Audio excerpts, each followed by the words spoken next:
we've had a series of disastrous education ministers, knowing very little about it, but wielding enormous power. I mean, take this whole question of testing, which most teachers absolutely detest. I mean, it prevents you from developing what the real purpose of education, to help them expand their minds, to arouse their curiosity. The former Conservative education minister came, and he said, the purpose of education is to make you employable, full stop. Now, I ask you, of course a well-educated person will be employable, and how? But that's not the only purpose of education. So you introduce state secondary education just in order to have efficient cogs in the wheel. Now, is that really what we're educating our children, just to be efficient cogs in a wheel? Or what about teaching them that if they don't like the shape of the wheel, they can change it?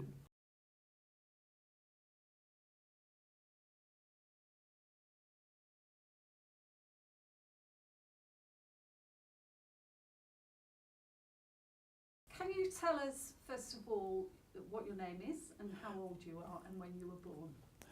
Well, my name is Len Goldman, normally referred to as Len. I was born on August the 7th, 1916, in the middle of the First World War, at a place called Stourport, officially part of Kidderminster, on the River Stour. We stayed there for a short while, but after that we went down to Weston-super-Mare. When the war was over, we went to Brighton. Okay, so you were born in the Midlands. Yes. You moved to Weston-super-Mare in the West Country. That's right. And then you moved to Brighton. So how old were you when you moved to Brighton? Somewhere between 4 and 5, because I remember shortly after we got here I started school, so it must have been round about 5. Okay. Which would be 1921, of course. Yes. And what about your parents? What did your parents do? Well, my mother was one of the millions of Jewish refugees fleeing Tsarist persecution at the beginning of the 20th century, and so were my father's parents. He was born in England, but his parents were born in a similar place to my mother. He ran a small business of his own, and my mother devoted the whole of her life to her 4 children. And really, looking back, I believe, sacrificed a great deal. I think she was very talented, but never really developed her talents. So that was quite common, wasn't it? It was indeed. Of women that was indeed. Very intelligent, bright women, but the home and the children came absolutely, first, yeah. Yes. So, tell us something about your family life. You said you had three sisters. Right. 3 sisters, and being the boy, you might think I was favoured. Just the opposite. I got a lot of backhanded favours. For instance, if I was quarrelling with my sisters, my mother would say, "Oh, leave them alone, they're only girls." Now, of course, that's denigrating the girls, nonetheless telling me to shut up. I'm sure they didn't put up with any nonsense from those girls. Yeah. So you moved to Brighton. The family moved when you were about 4 or 5. Yes. And did you spend your entire education in Brighton? Were you educated? The whole of my formative years. Not only my education. I was at a little church school, one of the elementary schools created by the Act in 1902, leaving school at 14. I failed the scholarship because by that time they'd introduced secondary schools to which you either paid a small fee, which my father would not, or you took a scholarship for about 20% of the places. And I failed the scholarship.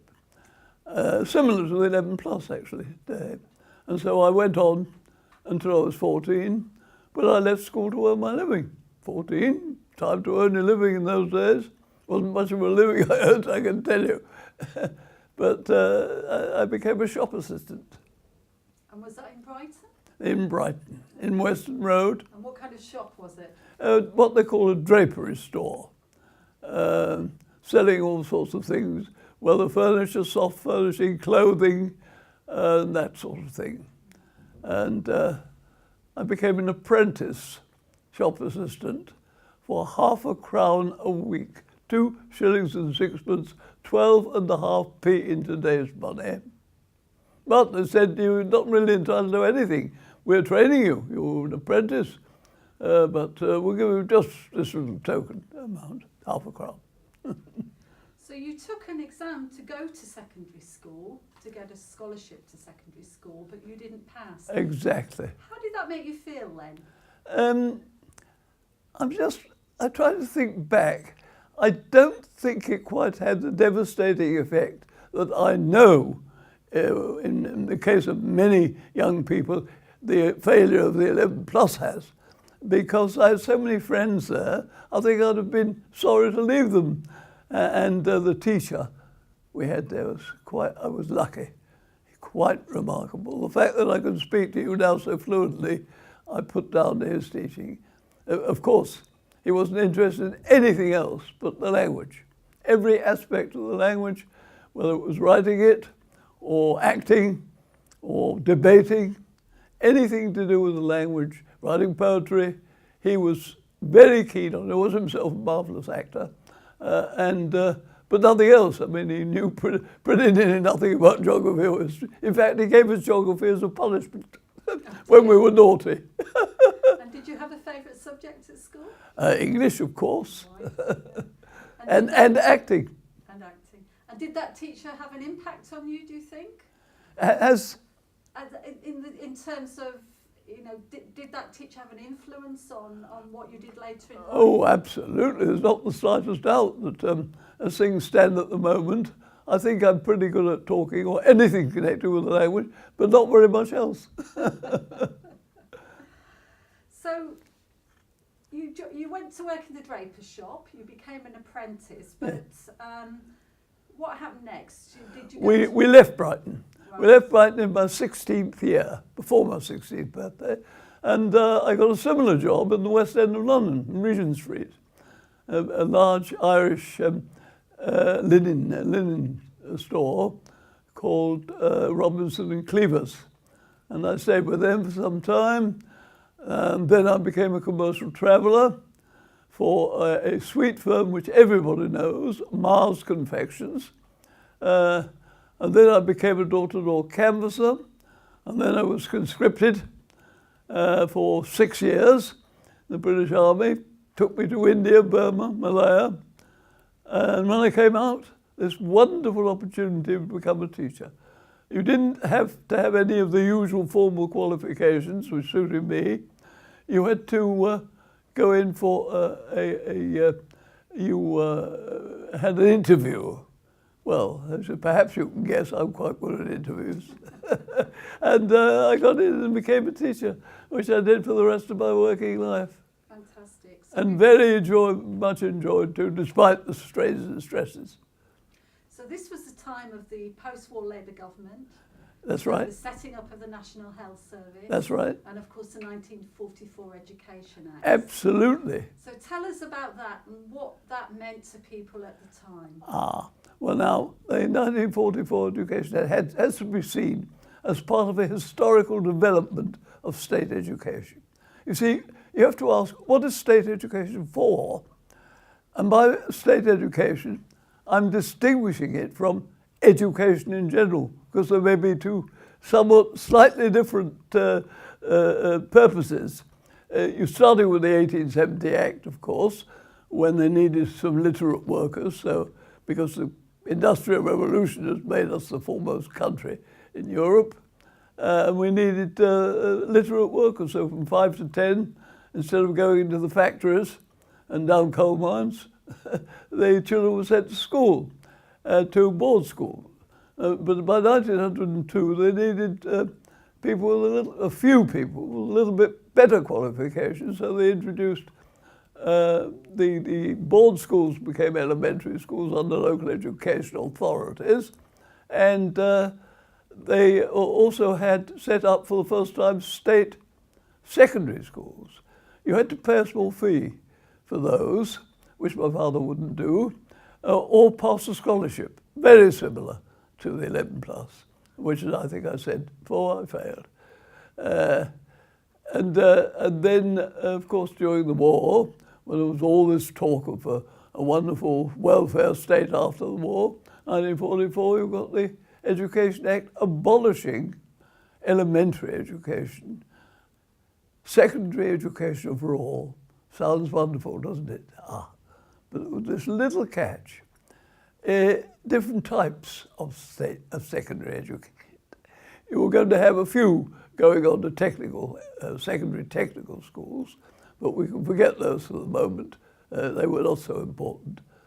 The majority going to secondary modern schools, simply a new name for the elementary schools, and the same 20% going to secondary grammar schools, which were the old secondary schools.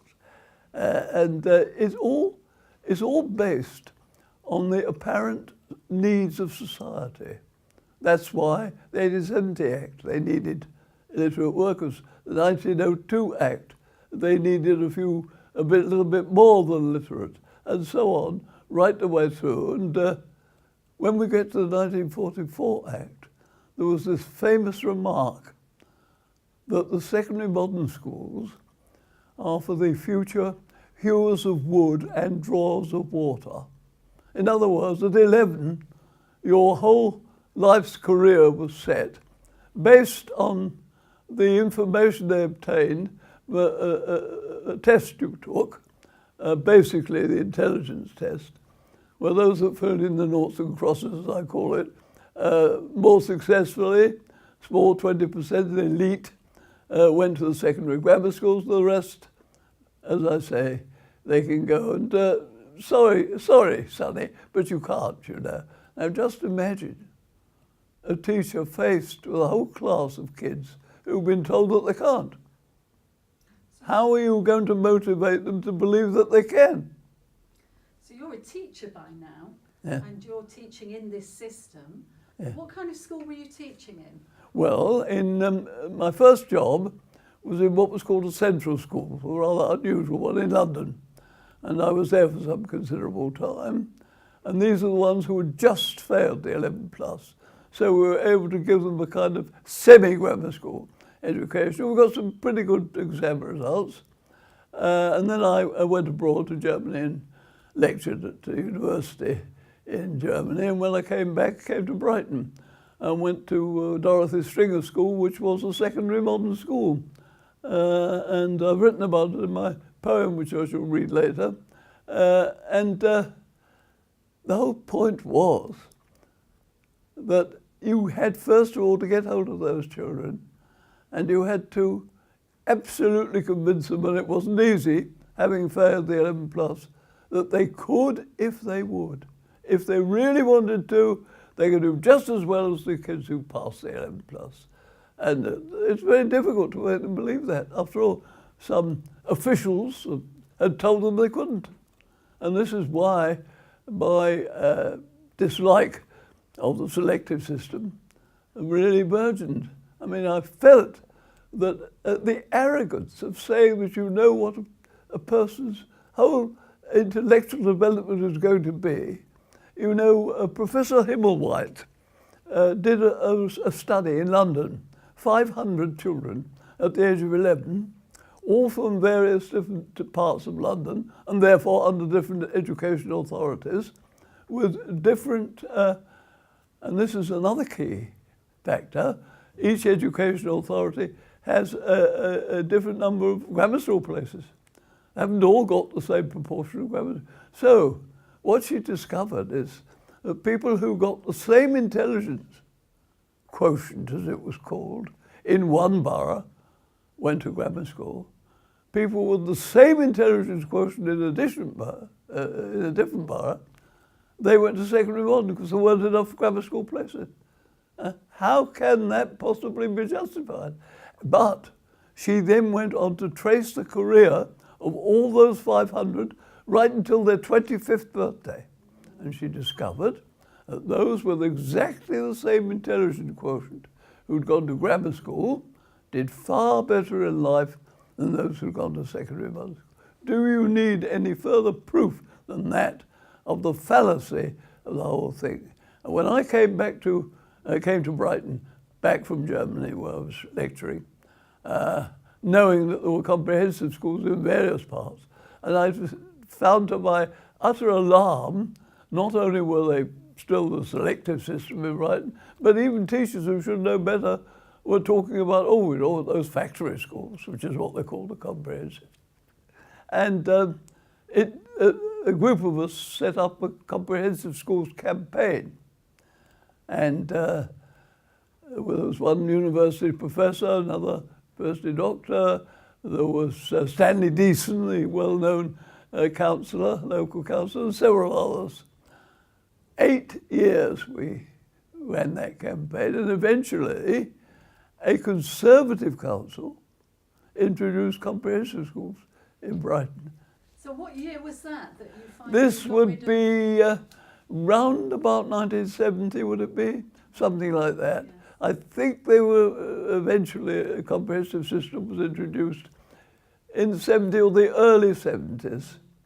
And the school I was in, it was a secondary modern school, became comprehensive. And we were told, mixing the dullards with the bright ones will hold back the bright ones. Well, they held back. I was in charge of the history department, head of history, and I took them for their 16 plus exam, and I had them completely mixed. Those who come from, it was stream, but those who came up to me, they all came all together. And the bright ones were so badly held back that several of them won university scholarships, and a large number of them went to university. And did it make a difference to the atmosphere in the school and the ethos of the school when the school became completely, obviously transformed. They still had streaming, of course, and that's still, to some extent, contentious. Some comprehensive schools abolished streaming, certainly in the early years, introduced it later before the exams. Yes, it's a completely different attitude. But of course we knew, and I warned them at the time, said the educational reactionaries, the elitists, they will come back, they will fight to reintroduce it. Exactly what you've got now. Don't accept all this propaganda about poor results of comprehensive schools. Even on their very narrow assessment of achievement, which is passing of exams, of course, the comprehensive schools have done far better than the divided system. I mean, you had 20%, and they didn't all pass the 16 plus exam. Now, if a comprehensive school only has 30% passes, a terrible failure, which of course is a nonsense. They are a roaring success, even those that are rated as less good schools. A roaring success.